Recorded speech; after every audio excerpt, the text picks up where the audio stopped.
तुमच्यासाठी खीर केलीये, तुम्हाला आवडते ना? आत्याबाई, पोटात खूप दुखतंय माझ्या. कदाचित फूड पॉइझनिंग झालं असेल. आई गं! खीर खाऊन आईल्या बहिणीच्या पोटात दुखतंय म्हणून. कोणा ना कोणाचा विचार करून तिच्या पोटात दुखलंच असतं. जानकी तुझी ढाल आहे, त्यामुळे ती जोपर्यंत आहे तोपर्यंत तुला कशाचीही चिंता करायचं कारण नाही. नरसिंहराव खपलेच नाही तर तू खपवायचा त्याला. आओ मालक, जरा हळू हळू बोला.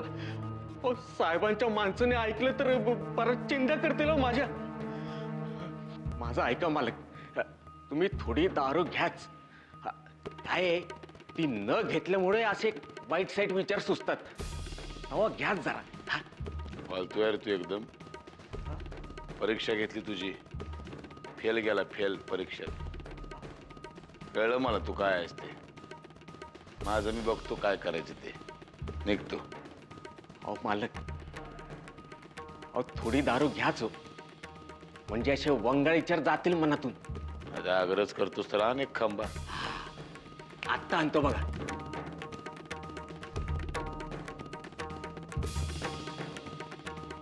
दादानी या पोझिशनला येण्यासाठी किती मुर्दे गाडले असतील कोणास ठाऊक. मी मात्र एक मुर्दा गाडायचा विचार केला तर लगेच वंगाळ. गण्या, आज तू माझ्या बरोबर इथे झोपायचंस. इथं? हो, चल.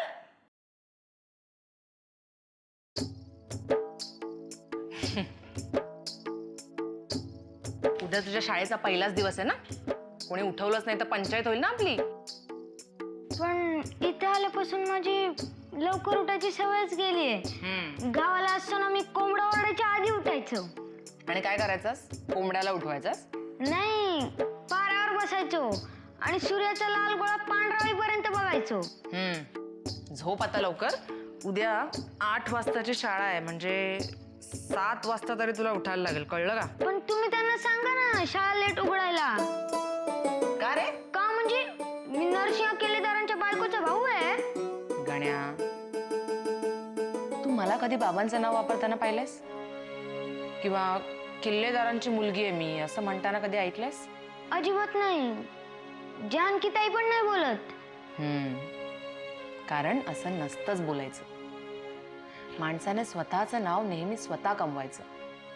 असं दुसऱ्यांच्या जीवावर उड्या नाही मारायच्या. म्हणजे परशुराम दादा मारतात तसं? ए, असं नाही बोलायचं. चल झोप आता. Good night. हा हा, झोपतो, पण तुम्ही लाईट बंद करू नका. का रे? काय नाही, असंच. बर. हे काय केलंस?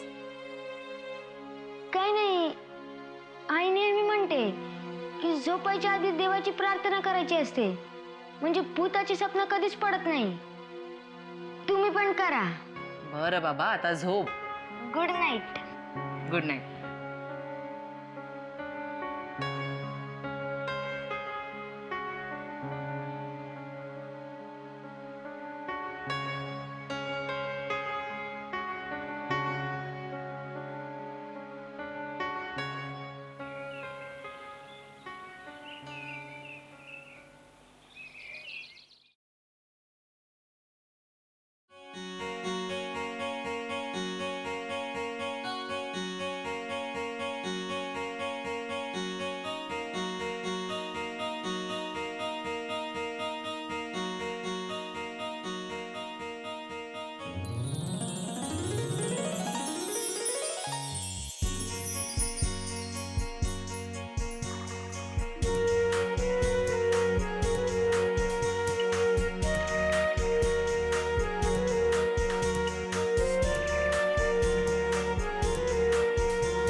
सूर्यनारायणा, तुला नमस्कार करते, कारण आजचा दिवस खूप भारी आहे. तू उगवल्यापासून नुसत्या चांगल्याच घटना घडतात माझ्या आयुष्यात. त्यामुळे तू मावळेपर्यंत आजचा दिवस असाच चालू दे. फक्त आजचा नाही, उद्याचा सुद्धा, किंवा या पुढचे सगळे दिवस असेच जाऊ देत.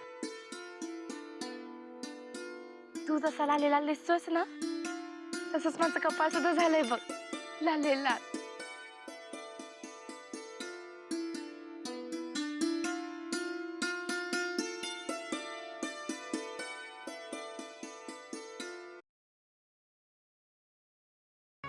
आज काय झालंय काय तुला? सकाळी सकाळी सूर्यनारायणाला तू दिसलीस. रोज दिवस जर का असं जाणार असेल ना, तर मी रोज लवकर उठायला तयार आहे.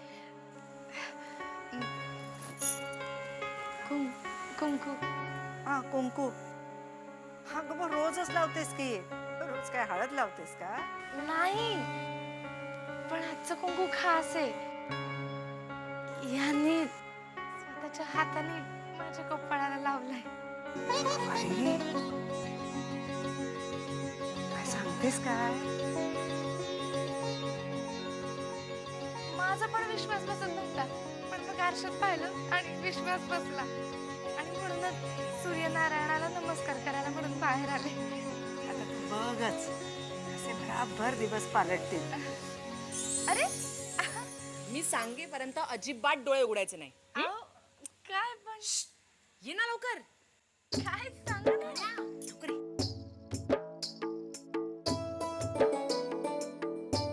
तुझ्यासाठी एक सरप्राईज आहे बघ.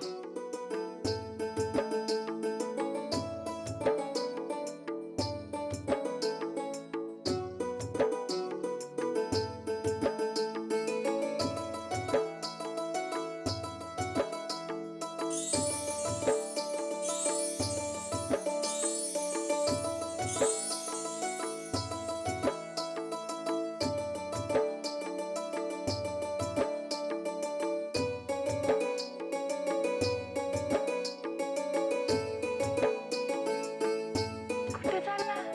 कुठे म्हणजे काय, शाळेत चाललाय. आजपासून आपला गण्या विद्यार्थी झालाय. काय गण्या? नुसता विद्यार्थी नाही, एका भारी शाळेतला विद्यार्थी. हा बघ, कपडे बघ की. कुठल्या शाळेत? अगं इथं जवळच आहे. मी त्यांना सांगितलं की मी जातो म्हणून चालत, तरी ते म्हणतात की नाही, गाडीनेच जायचं. खरंय? नाही, खोटंय. अगं अर्थातच खरंय. हा युनिफॉर्म, हे दप्तर, शूज सगळे खोटे वाटतात का तुला? आणि आता त्याची 8 वाजताची शाळा आहे, त्याला ऑलरेडी लेट झालाय. चल गड्या, पळ लवकर, मी ड्रायव्हरला सांगितलंय. येतच आहे. हा, चल बाय.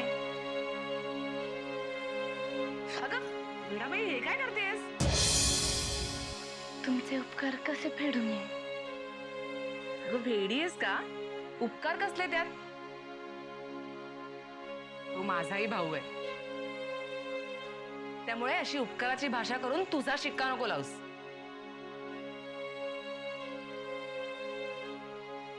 आजचा दिवस खरंच खूप भारी आहे.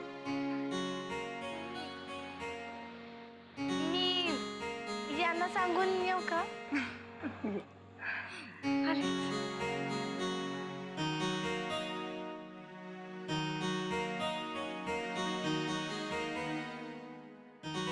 का ग, जानकीने पाया का नाही पडायचं तुझ्या? कारण तुम्हा सगळ्यांसाठी ती माझी आई आहे ना, म्हणून.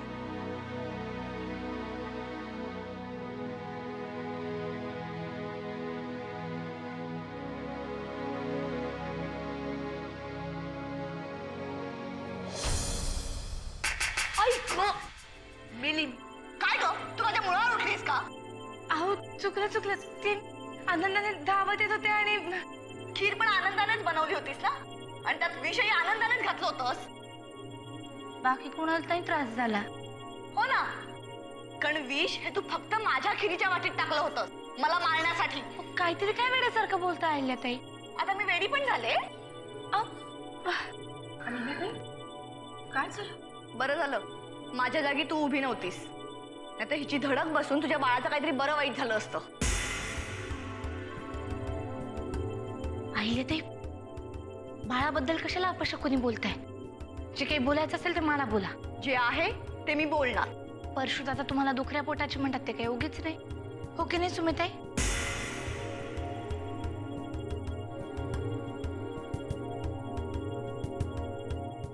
जानकी, काहीतरी काय बोलतीयस?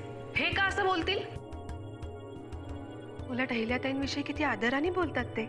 बघितलंस ना सुमित्रा, ही आपल्या घरात आता भांडण पण लावते. हे घर माझं पण आहे, मी कशाला भांडणं लावू? बाश जानकी, वाद पुरे. कशाला थांबवतेस हिला? तुला वाद घालायचा ना, मग घाल ना. मी पण बघते हिच्यात किती दम आहे. बोल. वाद घालायचं म्हटलं ना, दिवसभर घालू शकते मी, पण मी तुमचा आदर करते. हो का? तुला आणि तुझ्या त्या भिकारड्या भावाला माझ्याबद्दल आदराने बोलताना मी ऐकलं होतं. घड्याला भिकारी बोलायचं काहीच कारण नाही. जे काही बोलायचं असेल ना ते मला बोला. जानकी, चुकलं असेल तर माफी माग. अगं धडकल्या माफी मागितली मी. ठीक आहे, मग आता यांच्याविषयी जे खोटं बोललीस ना, त्याबद्दल माफी माग.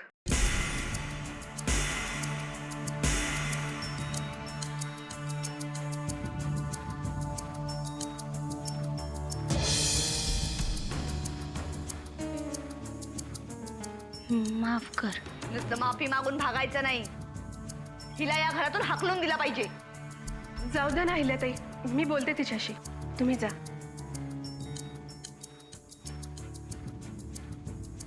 मी परशुदादांबद्दल असं नव्हतं बोलायला पाहिजे. चुकलं माझं.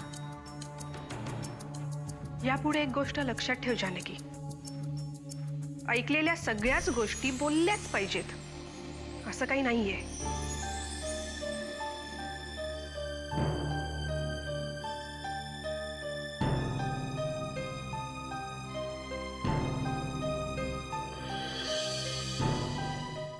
राजनराव, चला खाऊन घ्या काहीतरी.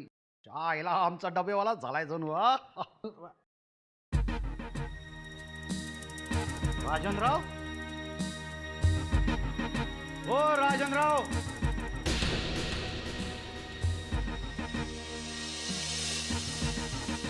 राजन,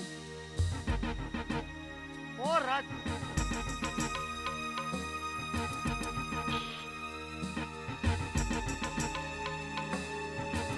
आयला बाळाला काय बेन.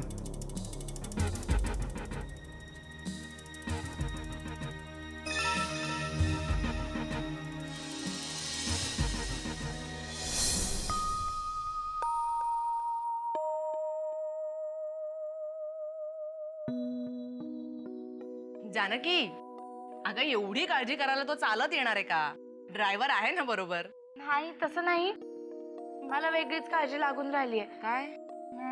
ह्या शाळेतल्या पोरांबरोबर पटलं असेल ना त्याचं. गावाकडे खूप मारामारी करायचा तो. त्याची भाषा पण अशी आहे की काय कोणी हे बघ, टिंगल. तू अजिबात काळजी करू नकोस. काल रात्रीच बोलता बोलता मी त्याला या सगळ्या गोष्टींची कल्पना दिलीये आणि त्याने सुद्धा मला शब्द दिलाय की तो अजिबात मारामारी करणार नाही. गावाकडे असताना दिवसातून 10 वेळा मला तो असले शब्द द्यायचा आणि मारामारी करून घरी यायचा. आला की चुकलं म्हणायचा. नाही, पण मला शब्द दिलाय की नाही बघ, पाळतो की नाही ते. बघ, आलाच. अरे हे गण्या, झाली का शाळा? मारामारी नाही ना केली? मारामारी करायला वेळच नाही मिळाला. खिसे बिसे नाही ना फाडले? नाही, मारामारीच नाही केली तर कोण पाळल किस? गणिताच्या बाई. डबा खाल्ला का? डबा खायलाच तर गेलेलो शाळेत. अगं हो हो हो जानकी, किती प्रश्न विचारशील. ताई, आपल्या गावातल्या शाळेत कसं सुट्टीत खेळायला द्यायचे ना, त्याला एक तर फिजिकल नाही, फिजिक एज्युकेशन असं म्हणतात. ताई तुला सांगू, इथले खेळ सगळे वेगळेच आहेत. कोणालाच कोणाचा मेळ नाही. आणि सांगू, इथं कोण भांडण नाही करत, मारामारी नाही करत.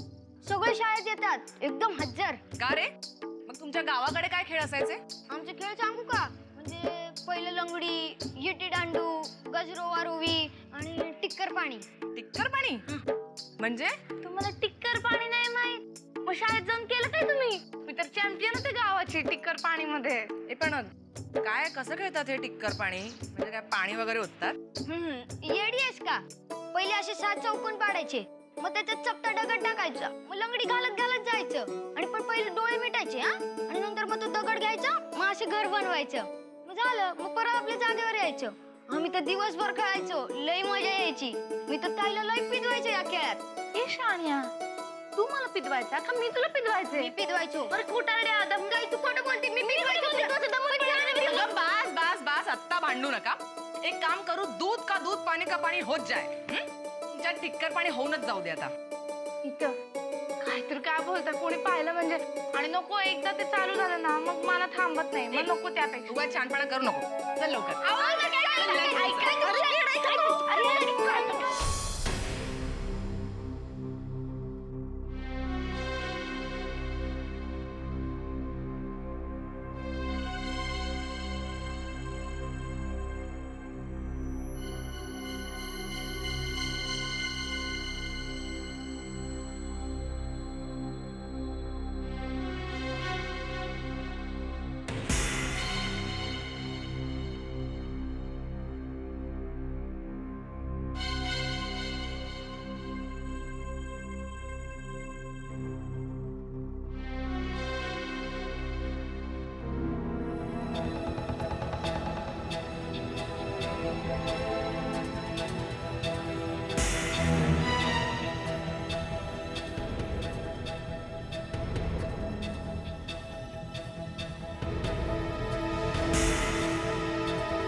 असं काय करताय, कोणी पाहिलं म्हणजे काय? पाहिलं तर काय झालं, आपल्याच घरात खेळणार आहोत ना आपण. म्हणून तर नको इथं, नको इथं कुठं. ठीक आहे ठीक आहे, मग मी खरोखर असं समजेल की तूच कच्चा लिंबू होती आणि गण्यास तुला पिदवायचा. समजायचं काय त्यात, मीच तिला पिदवायचो. थांब आता, मी तुला दाखवते कोण कच्चा लिंबू होतं आणि कोण कोणाला पिदवायचं ते. शाबास जानकी, ह्याला म्हणतात sportsman spirit. Come on, fight. ये इकडे. देते. रेडी.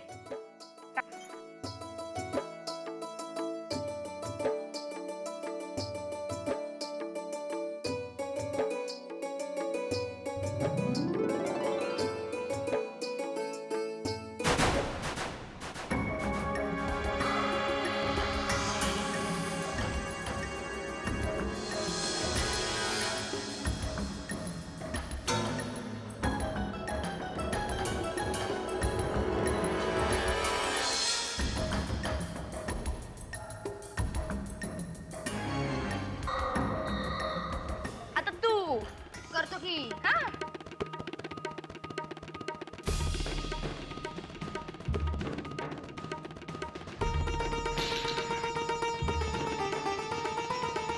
बघ बघ काय बघ.